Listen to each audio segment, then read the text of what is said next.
بسم اللہ الرحمن الرحیم نحمده ونصلي ونسلم على حبیبه الکریم الامین العزیز الرؤوف الرحیم وعلى آلہ واصحابہ الافضلین الاکرمین اجمعین اما بعد فاعوذ باللہ من الشیطان الرجیم بسم اللہ الرحمن الرحیم وَإِذْ قَالَتْ أُمَّةٌ مِّنْهُمْ لِمَ تَعِظُونَ قَوْمًا اللَّهُ مُهْلِكُهُمْ أَوْ مُعَذِّبُهُمْ عَذَابًا شَدِيدًا قَالُوا مَعْذِرَةً إِلَىٰ رَبِّكُمْ وَلَعَلَّهُمْ يَتَّقُونَ صدق اللہ العظیم۔ حضور برکت کے لیے درود شریف پڑھنے اللہم صلی وسلم علی سیدنا و شفیعنا و حبیبنا و مولانا محمد وعلی اصحابہ وبارک وسلم۔ سورۃ الاعراف سورہ نمبر 7 کی آیت نمبر 164 کا درس ہونے والا ہے۔ قوم موسیٰ کے حوالے سے خصوصاً جن کو ایک خاص حکم آزمائش دیا گیا، وہ کوئی ایسا حکم نہیں تھا کہ جس چیز کا حکم دے رہا ہے نیچرلی طور پر دیکھیں جس چیز سے روک رہا ہے وہ چیز یقیناً حلال ہے، یعنی مچھلی، لیکن نفس اور اطاعت میں اللہ سبحانہ آزمائش کرنا چاہتا ہے کہ اطاعت کو مقدم رکھتے ہوئے یا نفس کو، اپنی خواہشات یا میرے احکام، میری تعمیل احکام کرنا چاہتی ہوں۔ اسی سلسلے کے حوالے سے جن لوگوں نے اس حکم پر عمل کیا، اس مخصوص قوم کے حوالے سے اللہ پاک واقعی اتنا انصاف والا ہے، جب کوئی اس کا ہو جاتا ہے تو وہ دیکھتا ہی نہیں ہے کہ تم کہاں سے تھے، کیوں تھے، کیسے تھے، کچھ نہیں، تم میرے ہو بس۔ کتنا خوبصورت پہلو ہے، مطلب سرکش قوم سے اللہ کی بارگاہ میں کوئی آ جاتا ہے تو یہ نہیں دیکھتا ہے تم فلاں جگہ سے ہو، اپن ذرا بھی ادھر تھا وہ نا وہاں دیکھے تھے، ایسا اپن کرتے رہتے ہوئے اللہ پاک جو ہے نسب، قبیلہ، حسب، یہ ساری چیزیں جو ہے نا یہ سب بالکل سیکنڈ راؤنڈ کی ہے۔ پہلی چیز دیکھتا ہے کہ یہ میرا ہے یا نہیں، اور جو اس کا ہے وہ کیسا بھی ہو، کسی بھی طرح سے ہو، وہ اس کا ہی ہے، اور اس کو عنوان عزت عطا فرماتا ہے، عنوان عزت عطا فرماتا ہے۔ میں جب بھی کعبہ کی چھت پر حضرت بلال کا وہ عنوان دیکھتا ہوں، ایسا لگتا ہے کہ بلال آزان تو دے رہے تھے اپنی جگہ پر، لیکن جتنی انسلٹ کیے تھے وہ لوگ ان کی، وہ سب اس ایک آزان میں محسوس کر رہے ہوں گے کہ واہ اسلام واقعی تیرا جواب ہے، واقعی تیرا جواب نہیں ہے۔ جو سب کی نگاہ میں ذلیل سمجھا جاتا تھا وہ آج امام الانبیاء کی نگاہ میں عزیز ہے۔ کیا بات ہے، امام الانبیاء تاجدار کائنات کے نگاہ میں عزیز ہے، اور اتنا عزیز کہ خدا کے گھر کے اوپر کر دیا اللہ پاک نے۔ اسلام بہت خوبصورت پسند ہے۔ ایک عورت آیت سے ریلیٹڈ ہے، دیکھا ایک عورت نے ایسے ہی سوال کیا، ہم اسلام قبول کرنا چاہتے ہیں لیکن پاسٹ میں ہم نے اتنی غلطی کی ہے کہ ڈر لگ رہا ہے۔ میں نے کہا سب سے پہلے آپ کلمہ پڑھو۔ کلمہ پڑھ لیا، آپ لوگ بھی یہ ضرور کیجیے گا، کوئی بھی آپ سے غیر کلمہ پڑھنے پڑھانے کی بات کرے تو فوراً پڑھا دیجیے۔ آپ حالت جو بھی ہو دھیان دیجیے، کیسی بھی حالت ہو فوراً آپ کہیے کہ کلمہ پڑھو، لا الہ الا اللہ محمد رسول اللہ، اشہد ان لا الہ الا اللہ و اشہد ان محمد رسول اللہ۔ کلمہ پہلے پڑھا دیجیے، پھر آپ کہیے۔ آپ لوگ کیا کرتے ہیں، پہلے ختنہ کر کے آؤ، کیا عقل ہے؟ یہ ساری چیزیں بالکل نہیں ہے۔ آپ بتائیں بارگاہ رسالت میں بوڑھے لوگ جو آتے تھے اور کلمہ پڑھ لیے. کلمہ مین ہے, کلمہ سڈنلی پہلے پڑھائیے. ہم نے کہا کلمہ پڑھو, اور اب سنیے جیسے کلمہ پڑھا اس نے کہا کیا کیا کہ ہو رہا ہے حضرت, ایسا کیا کیا کہ ہو رہا ہے. ہاں یہ دیکھیے. اس کے بعد اب نہ جو بھی کرنا تھا, میں جو کہنے جا رہا ہوں اس میں جو ایک اہم بات رو کرتا ہوں, مجھ سے بڑی بڑی غلطیاں ہوئی اور میں سمجھ گیا ان کی تھنکنگ سے, ان کی گفتگو کے انداز سے بڑی بڑی غلطیاں ہوئی. اب کیا کرنا کیسے کرنا. ایک حدیث سنا میں نے, اس کے بعد جو بدلی ہے آپ سنیے. الاسلام یہدم ما کان قبلہ او کہ اسلام لانے والوں لاتے ہی تمہارے پاسٹ کے سارے گناہ دھل گئے. گناہ تو چھوٹا سا لفظ کہہ رہا ہوں, کفر جیسی, کفر اور شرک جیسی بلا ختم ہو گئی. گناہ تو عذاب عارضی کا سبب ہے, کفر اور شرک تو دائمی عذاب کا سبب ہے. کہا ایسی بات ہے, اب مجھے سکون مل گیا ہے کہ میرے کو نہیں پوچھے گا اللہ تعالیٰ کہ دیکھیے گا. کیوں پوچھے گا؟ تم جس گھر میں ہو اس گھر کے بارے میں پوچھے گا نا, اور جس گھر میں پرویش کیے اس گھر میں گناہ کرے نہیں کرے تو کرنا بھی نہیں ہے. نیو انٹری ان اسلام, یہ ہے خوبصورتی اسلام. یہی وجہ ہے کہ صحابہ کرام رضوان اللہ تعالیٰ اجمعین اسلام لانے سے پہلے وہ حضرات, خصوصاً حضرت ابو سفیان, حضرت امیر معاویہ, دیگر تمام جتنے بھی لوگ جو ایمان نہیں لائے, ان کے کارناموں کو اگر دیکھیے, ابھی ان کے کارنامے سے زیادہ بھی حضرت عمر کا کارنامہ نظر آتا. تلوار لے کر آنے والے کو کیا کہیں گے آپ, اور بھی کس پر؟ محمد عربی صلی اللہ علیہ وسلم کے لیے تلوار لے کر آئے تھے کہ آج تو ایک دم کام ہی تمام کر دیں, سمجھ رہے. اب ایسے کو کیا کہیں گے آپ؟ لیکن آج رضی اللہ عنہ نہیں کہیں گے تو آپ کا ایمان تذبذب میں چلا جائے گا, آپ کا ایمان مشکوک ہو جائے گا. یہ ہے اسلام وہ خوبصورت ہے کہ اپنے پاس کو جب عمر فاروق رضی اللہ تعالیٰ عنہ حضور صلی اللہ علیہ وسلم کے پاس آئے تو اس کے بعد رسول اللہ صلی اللہ علیہ وسلم نے فرمایا کہ کیا تم اسلام نہیں قبول کریں, تو اس کے جواب میں عمر فاروق رضی اللہ تعالیٰ کیا کہیں؟ ہاں یہ بڑی اچھی بات, مگر یہ نہیں کہا تھا. حضور پاک صلی اللہ علیہ وسلم نے اس سے ایک دن پہلے دعا کی تھی. عمرین میں سے عمرین, ایک عمر جو ہے ان کا نام, ابو جہل کا نام, تو ان کی دعا قبول ہوئی. عمر ابن خطاب, مطلب نبی بول رہے ہیں لیکن عمر ابن خطاب کو جیسے لگ رہا کہ آئس جما دیا. وہ حسن یار میں, حسن مصطفیٰ میں ایسا گم ہو گئے, خود کو ایک دم جو فنا فی رسول کا درجہ اسی وقت ان کو مل گیا. کمال ہے. ہاں, فنا فی رسول کا درجہ. کہا عمر علم یعنی لکا, کیا اب بھی وقت نہیں آیا ہے کہ تم ایمان لے آؤ؟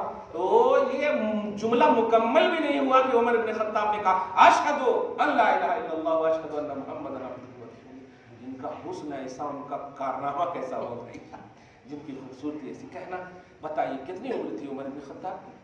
30-40 کے درمیان سمجھیے. جس وقت عمر لائے, ایمان جو لائے تو یہ تو عمر تھی, بڑے تھے. حضور پاک صلی اللہ علیہ وسلم کے جتنے بھی خلفاء ہیں وہ کم و بیش ہی عمر میں برابر ہی ہے, 1-2 سال 3 سال 4 سال کا فرق ہے. ابو بکر ہوں, عمر ہوں, جتنے بھی ہیں, سمجھ رہے ہیں. اب آپ بتائیے حضور کی صلی اللہ علیہ وسلم کی عمر پاک 40 سال, پھر عمر ابن خطاب کے قریب 3 سال کے بعد عمر لائے, ایمان لائے, تو اور ان کی سمجھیے قریب کی عمر ہوگی. اللہ اللہ. تو اب بتائیے کتنا جی ہوں گے آگے. تقریباً خلفائے راشدین کی جو عمر پاک ہے وہی کمی 63 سال کی ہی عمر میں.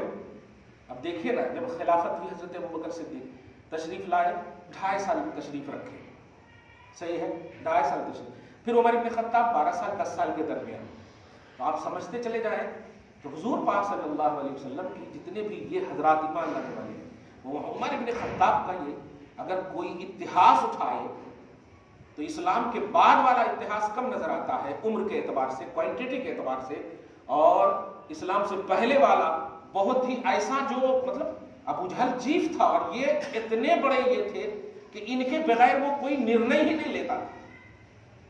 لیکن پھر بھی آج عمر بن خطاب کا کبھی بھی جلسہ ہو یا کوئی عنوان آتا ہے, چاہے کسی بھی طرح سے آئے, تو پازیٹیو ہی عنوان آتا ہے. یہ ہے اسلام کی خوبی. یہ اصل اس طرح اسلام کی خوبی کا جب بھی عنوان آئے اس طرح آپ بیان کریں. افسوسناک بات ہے آج لوگ ایمان والے, یقینیات والے, جیسے حضرت امیر معاویہ, حضرت ابو سفیان میں یقینیات والے, خود وہ تنقید کرنے والے کہتے کہ ایمان ہے، صحابی ہے، مانتا ہوں، اس طرح جملہ بولتے، اور جب یہ مانتا ہوں تو پھر تنقید ختم ہی ہوگی نا. ماننے والے کو پھر تنقید کا نشانہ کیسے بنا سکتے ہیں؟ کلیئر بات ہے نا. مانتا ہوں اور آپ مان کر کے آپ احسان نہیں کر رہے ہیں، اللہ پر احسان کر رہا ہے کہ ان کو منوا رہا ہے. کلیئر کہہ رہا ہوں. کیوں؟ اس لیے کہ وہ اللہ اپنے رسول کی زبان سے کہوا رہا ہے کہ اسلام لانے والوں پاسٹ کے جب کفر اور شرک کو میٹ دو گا تو کارنامے اور کردار کیا ہے ان کے سامنے؟ اعمال کی کوئی گنتی ہے؟ اعمال تو ایمان کے بعد کا معاملہ ہے یا کفر کے بعد کا معاملہ ہے.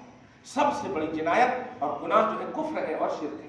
اور اس کو ختم، یہاں تک کہ حضرت امیر حمزہ کا جو قاتل تھا حضرت وحشی جو ہے پوچھا تھا ایک لائن سے، اگر میں لاؤں گا تو میرا وہ کارنامہ معاف کرے گا اللہ. تو آیت در آیت بتاتے گئے نبی کہ اگر یہ لاؤ گے تو دیکھو قرآن میں یہ ہے، یہ لاؤ گے تو یہ ہے، یہ لاؤ گے. اتنے سوالات کیے وہ، پھر اخیر میں پھر کلمہ پڑھے. ہر چیز کا ایک دم جواب دیا رسول اللہ. کیوں؟ اسلام یہ ہے، اسلام کی خوبی. تو اسلام کی خوبی اس طرح سے بیان کیجیے. اور آپ کسی پر اوپر بھی خاص طور سے انگلی اٹھانے سے پہلے ذرا سوچا کیجیے، کیونکہ آپ کا خود ایمان رخصت ہو جاتا ہے اور آپ کو معلوم بھی نہیں ہوتا. 12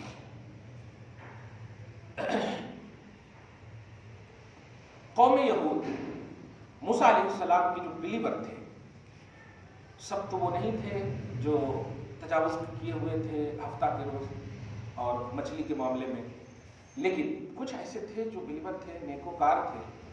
وہ لوگ آج بھی اپنے معاشرے میں دیکھیے، ابا سے جھگڑا ہو جائے تو امی سمجھاتی ہے جا کے، صحیح ہے، معاشرے کی ایک بات ہے، انہی میں سے ہے وہ.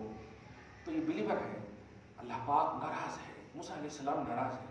اب یہ اچھے لوگ جا کر کے ان کو نصیحت کر رہے ہیں.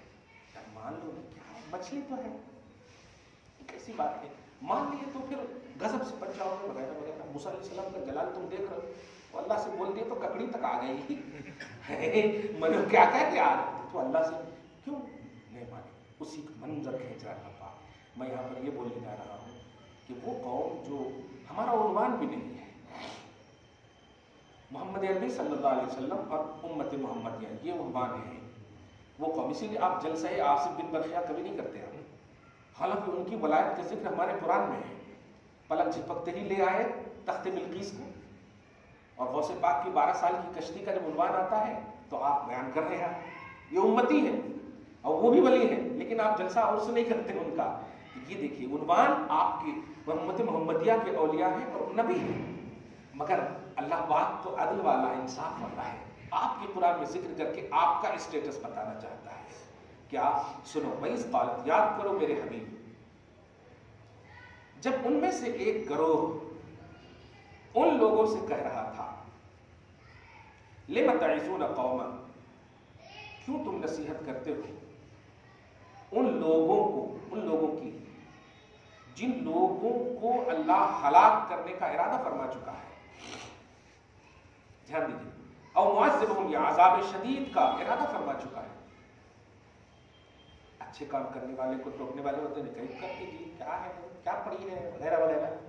تو ایسے ہی آ کر کے اچھے لوگوں کو روک رہے تھے، مت کرو مت کرو، تم بھی مت کرو، تم بھی مت کرو، جان دو جیسا ہو رہا ویسا. تو یہ حضرات جو نیکوکار ہوتے ہیں، یہاں پر مجھے ایک نقطہ بڑا اہم یاد آ رہا ہے جو میں جمعہ میں بھی شیئر کیا ہوں. آپ کتنا بھی ولایت کا درجہ بھی حاصل کر لیجیے، جب حاصل کر لیں گے تو پھر ہمیں بولنے کی ضرورت ہی نہیں پڑے گی، کیونکہ جو جتنا اللہ کا قریب ہوتا ہے خوف الہی اتنی ہی ہوتی ہے. اللہ کا خوف یہی بیس ہے، یہی بنیاد ہے.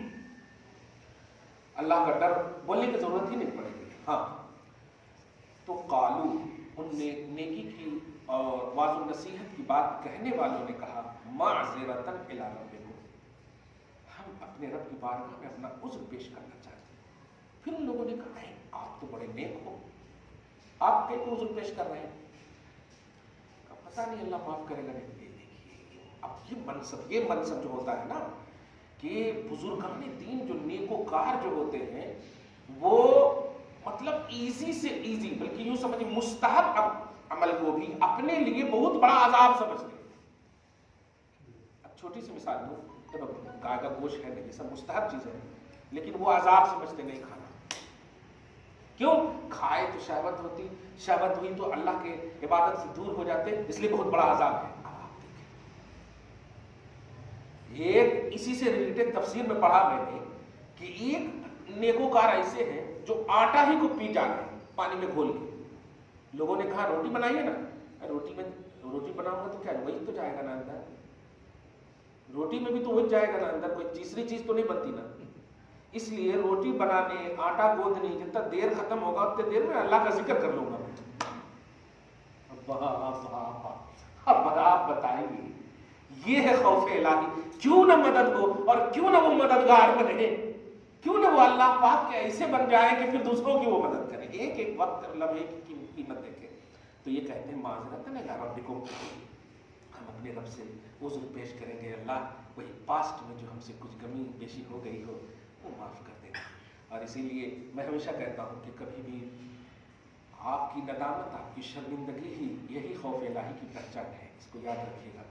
کچھ لوگ بولتے ہیں اللہ مجھے معاف کرے گا کہ نہیں، ہمارے مطلب پیٹ میں ہے بیچارے بڑے بزرگ ہیں، آپ کو بتائیے نا میں جو کچھ کیا ہوں گڑبڑ وہ اللہ معاف کرے گا کہ نہیں؟ میں نے کہا بس یہ ہمیشہ پوچھتے رہا کیجیے، یہ پوچھتے رہا کیجیے تو اللہ معاف کر دے گا۔ پھر ہاں اگر میں بول دیا کہ اللہ معاف کر دیا پھر نہیں پوچھیں گے آپ، تو خوف الہی ختم ہو جائے گا۔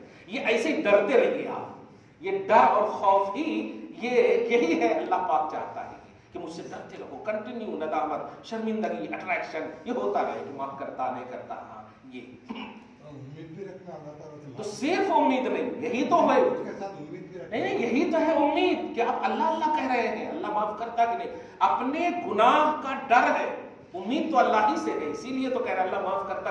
گناہ کو اتنا بڑا سمجھ رہے ہیں، وہی تو اللہ پھر مسکراتے ہوئے کہے گا اتنے چھوٹے گناہ کے لیے تم نے مجھے اتنے لوگوں سے پوچھا کہ معاف کرے گا کہ نہیں؟ ہاں وہ تو یوں معاف کر دے گا، لیکن ایسے لوگوں کو بس ہاں ایسے کرتے رہو، آپ ڈرتے رہو اللہ پاک سے، اللہ پاک سے ڈرتے رہو، کیونکہ اگر آپ نے صرف امید دلا دی کہ اللہ ہے نا رحمان ہو گیا، پھر دوسرے دن پوچھے گا ہی نہیں آپ سے کہ اللہ معاف کرتا نہیں۔ کئی ایک دم ڈرتے رہے آپ، اللہ تبارک و تعالیٰ سے ڈرنا ہی بہت بڑی امید ہے۔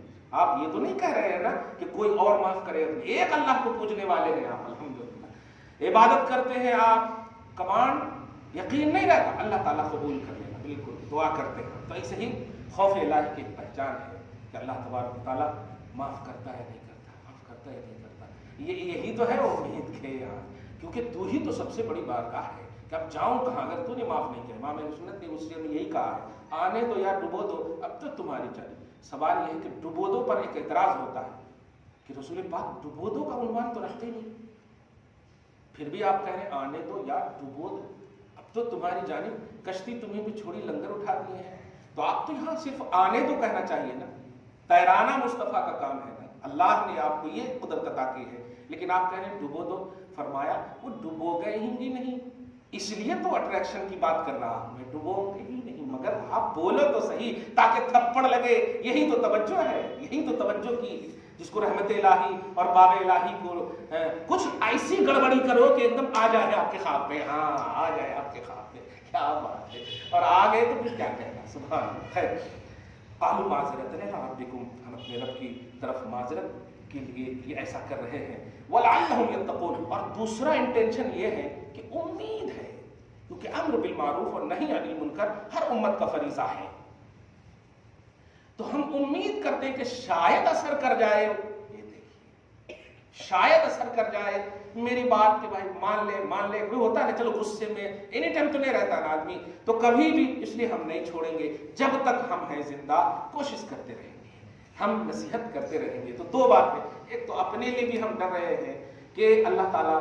اب اپنی بارگاہ میں جب اس کی بارگاہ میں جب پیشی ہوگی کیا کیے، ہاں اے اللہ دیکھو ہم اتنا بچے تھے کہ ہم دوسرے کو بچا بھی رہے تھے، یہ اللہ کی بارگاہ میں اپنا عذر لے کر جائیں، اور اس کے بعد کہ ہاں اگر ان میں سے کوئی ایک بھی اصلاح قبول کر لیا تو کیا بات ہے۔ دیکھیے اس سے قطع نظر کی یہ روایت صحیح ہے یا نہیں، وہ خواجہ غریب نواز یا غوث پاک کی یہ روایت، مگر بات بڑی صحیح ہے، بات بہت اہم ہے، اس لیے میں اس کو کہہ رہا ہوں۔ آج جو فجر کی نماز میرے پیچھے پڑھ لے گا، چونکہ یہ آخری ہفتہ ہے، یہ سنڈے ہے، اس لیے یہ بہت ضروری بات بھی ہے تاکہ قبول ہو جائے قادریت، ہاں جو بھی نماز پڑھ لے گا وہ سب جنتی ہے۔ دیکھیے اس میں کوئی شرکیہ پہلو ہے نہیں، جنت مخلوق ہے یار، اور آپ اشرف المخلوقات، اتنی سی بات کیوں نہیں سمجھ میں آتی آپ کو؟ عجیب ہے، لوگ کہتے ہیں اللہ کی جنت ہے، اور آپ کون ہو؟ آپ دوسرے کی ملکیت ہو. کمال ہے. لوگ ایسے یہاں پر ایموشنلی آپ کو کریں گے، جنت ماننا اللہ کا کام ہے. اچھا تو پھر آپ کو کیا کرتا اللہ تعالیٰ؟ آپ اشرف المخلوقات کس اعتبار سے ہو؟ ہزاروں حدیثیں ایسی ملیں گی آپ کو جو یوں جنت بانٹی گئی. دانا بہلول تو ہے نہیں، دیکھے کچھ کیا نہر زبیدہ تو ہے نہیں، دیکھے نہیں آپ. کہنا یہ غوث پاک نے جب اعلان کیا تو یہ بھی اعلان ساتھ میں کیا تھا کہ کسی نے باہر جا کر کے کہا تو اس کو جہنم میں ڈال دیا جائے گا. ارے باپ رے باپ، کیا شرط ہے، عجیب ہے. اس سے پہلے کہ کیا ہے یہ من گھڑت قصے کہانی، آپ جو بولنا بول لیں، لیکن آپ انٹینشن دیجیے جو میں دینے جا رہا ہوں. جو جملہ ہے حضرت خواجہ غریب نواز رضی اللہ تعالیٰ عنہ، اس سے آپ کو یہ بھی معلوم ہوگا کہ یہ قریب زمانے کے ہیں، ایسا نہیں ہے. ہاں انہوں نے جا کر کے پورا اعلان کر دیا ہے، پورا اعلان کر دیا چلو آج جنت بنے گی فجر کی نماز میں. کمال ہے، فجر کی نماز پڑھنا عبد القادر کے پیچھے. اور دیکھے جتنے لوگوں کے سامنے ہم بیان کرے تھے اتنے جنے تھے، اور فجر میں دیکھے تو باپ رے باپ تاحد نگاہ پبلک ہے. تو اس کے بعد اس سے پہلے کھانا سب جان رہے ہیں، فراست مومنانہ ہے، سب جان رہے ہیں. ممبر پہ بیٹھ کر کے اس سے پہلے کہ کچھ کہتے پہلے کہہ رہے وہ کون ہے جو باہر جا کر کے بولا؟ میں نے جو کہا تھا تو چند جنے تھے صرف. اتنی پبلک آئی کیسے؟ تو کوئی تعامل کیے بغیر خواجہ غریب نواز اٹھ گئے. میں نے کہا آپ ہی نے تو کہا تھا جو پڑھ لیں گے وہ جنت میں جائیں گے. 2 جواب دیا تھا اس وقت. میں نے آپ کے پیچھے نماز پڑھ لیا ہے اور آپ کا جملہ ہے جو پڑھے گا. اور دوسرا جواب، اگر میری ایک وجہ سے سب جنت جا رہے ہیں تو میں ان سب کو اللہ کی بارگاہ میں پیش کروں گا. میری وجہ سے مولا، میری وجہ سے مولا. انٹینشن دیکھیے، امت کا درد دیکھیے، یہ دیکھیے. ایسے محسنوں کا ہم جو لینا یار ان کا پرچار کریں یا ان کا ذکر کریں. ہاں ایک قصے کہانی آپ بول کر کے ادھر ادھر چلے جاؤ گے، اچھا نہیں ہے. خیر کہنا یہ ہے کہ امید لے کر کے کہ اللہ پاک ہمارے پاسٹ کو معاف کر دے، باوجود کہ یقین ہے آپ کو کہ آپ نے کوئی ایسی غلطی نہیں کی ہے جس سے، لیکن چونکہ آپ انسان ہیں اور انسان سے غلطیاں ہوتی ہیں، نہیں بھی ہو تو احساس غلطی ترقی درجات کا سبب ہے. درجے بلند ہوں گے، کیٹیگری آپ کی بلند ہوگی، یہ انسان کی بلندی کی علامت ہے. اسی پس منظر میں کہا جا رہا ہے کہ میں نصیحت اس لیے کر رہا ہوں تاکہ اللہ میری معذرت کو قبول کر لے، میرے عذر کو ظاہری باطنی عدم عمدن غیر عمد یہ جتنے بھی ہیں سب کو قبول کر لے. یا پھر امید ہے کہ اللہ تعالیٰ ان میں سے کسی ایک کو بھی اگر لوٹا دیا میری وجہ سے تو اب تو میں اپنے اعمال یا اپنے اسی کو پیش کر دوں گا کہ میری وجہ سے مولا دیکھیے، میری وجہ سے. 2 بات معلوم ہوئی، امر بالمعروف اور نہی عن المنکر، بھلائی کا حکم دینا اور برائی سے روکنا. یہ جب پچھلی قوموں نے اتنی سیریس لی ہے، جبکہ کوئی خاص عنوان نہیں اللہ کی بارگاہ میں ان قوموں کا، امت محمدیہ آپ کا تو بڑا عنوان ہے. آپ کا اللہ کی بارگاہ میں بہت بڑا عنوان ہے. اب عنوان کی بات کر رہے ہو، عنوان سمجھ رہے، ٹاپک اتنا بڑا عنوان ہے کہ ساری امتیوں پر آپ کو گواہ لائے گا اللہ تعالیٰ. یہ دنیا کی بات نہیں. آپ سوچ رہے ہیں آقا صلی اللہ علیہ وسلم ایسے بیٹھے ہیں، جامع ترمذی کی روایت ہے، جنازہ گزرا آپ کے قریب سے، سامنے سے. صحابہ کرام نے بہت تعریف کی، آپ نے فرمایا وجبت. پھر دوسرا جنازہ گزرا، صحابہ کرام نے بہت توہین کی، مذمت کی اس جنازے کی، فرمایا وجبت. ایک ہی لفظ فرمایا وجبت، دونوں میں. پوچھنے والے جو تھے پوچھ پر یا رسول اللہ دونوں کے لیے آپ نے وجبت فرمایا. فرمایا پہلے کے لیے وجبت الجنہ، پہلے کے لیے جنت واجب اور دوسرے کے لیے جہنم واجب. سب کہے اور اس کے بعد فرمایا سنو انتم شہداء اللہ فی الارض، تم سب لوگ اللہ کے گواہ ہو زمین پر، جس کے لیے جو گواہی دے دو وہی اللہ تعالیٰ کر دیتا ہے. تم نے ان کی تعریف کی نا، اللہ نے جنت واجب کر دی. تلاشیے اچھے لوگوں کی صحبت، تلاشیے اچھے لوگ آپ کو اچھا کہیں، ایسوں کی صحبت تلاشیے. آپ کو کوئی شوق نہیں ہے ہمارا کہ آپ کو آستانے جانے کہا جائے، ماں کے قدموں میں رہنے کہا جائے، کیونکہ یہ سب اچھے ہیں. ان لوگوں نے آپ کو دعا دے دی تو پھر آپ کامیاب ہو جائیں. یہ ہے کیونکہ آپ اللہ کے وٹنس ہیں زمین پر. یوں ہی نہیں ہے آپ کا لیبل، یوں ہی نہیں ہے آپ کا معاملہ. ایک آیت اور سنیں. فلما نسوا ما ذکروا به، جب یہ لوگ بھلا دیے وہ جو ان کو نصیحت کی گئی، انجینا الذین ینہون عن السوء، تو ہم نے برائی سے روکنے والے علماء کو بچا لیا ہے. وآخر الذین ظلموا بعذاب بئیس، اور سخت عذاب سے جو نہیں مانے امر بالمعروف اور نہیں عن المنکر کو، ان لوگوں کو پکڑ لیا. بما کانوا یفسقون، سبب اس کے کہ یہ فسق کریں. اس سے ایک بات یہ معلوم ہوئی کہ آپ کو آپ کی نیکی کے حکم دینے کا ثواب ضرور ملے گا، برائی سے بچنے سے حکم دینے کا ثواب ضرور ملے گا، اگرچہ اس کا اثر جن کو آپ نے دیا ہے نہ ہوا ہو. یہ یاد رکھیے گا کہ نیکی سے باز نہیں آنا حکم دینے کے اعتبار سے، اور برائی سے روکنے سے باز نہیں آنا، اس کے لیے 3 آپشن نبی پاک صلی اللہ علیہ وسلم نے فرمائے ہیں. ایک تو ہے کہ اگر ممکن ہو تو ہاتھ سے آپ برائی کو روکیے، ممکن ہو. اگر ہاتھ سے نہیں روک سکتے ہیں تو زبان سے روکیے. علماء یہ کر رہے ہیں، ہاتھ سے بھی کر رہے ہیں، قلم جس کو آپ بولتے ہیں. اور تیسری سب سے امپورٹنٹ بات جو آج کل کہا جا رہا ہے نا، کہیں بھی جا کر کے آپ کھانا کھا لیتے ہو، کہیں بھی آپ کسی طرح مسئلے وغیرہ جو آپ کہیں بھی کسی طرح نہیں، ذرا بھی شکوک و شبہات کہیں بھی ہو تو آپ پورے مطلب دل سے ضرور برا جانیے.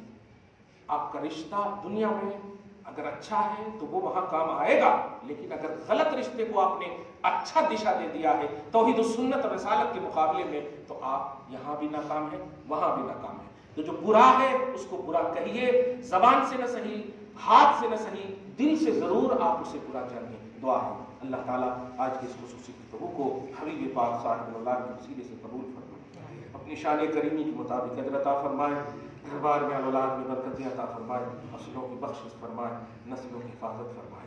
وصلی اللہ تعالی علی خیر خلق محمد وآلہ وصحبہ اجمعین برحمتک یا ارحم